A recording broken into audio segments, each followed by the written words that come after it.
खुदावंद की शरीयत ज़बूर 119 1 से 8 आयात। मुबारक हैं वो जो कामिल रफ्तार हैं, जो खुदावंद की शरीयत पर अमल करते हैं।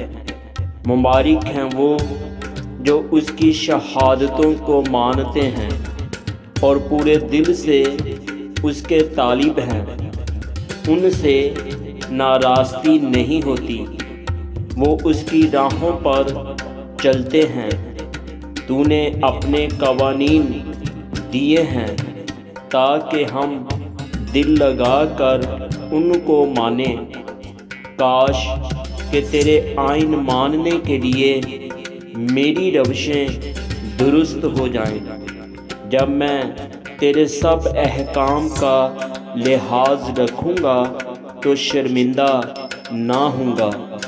जब मैं तेरी सदाकत के अहकाम सीख लूँगा तो सच्चे दिल से तेरा शुक्र अदा करूँगा। मैं तेरे आइन मानूँगा, मुझे बिल्कुल तर्क ना कर दे। आमीन।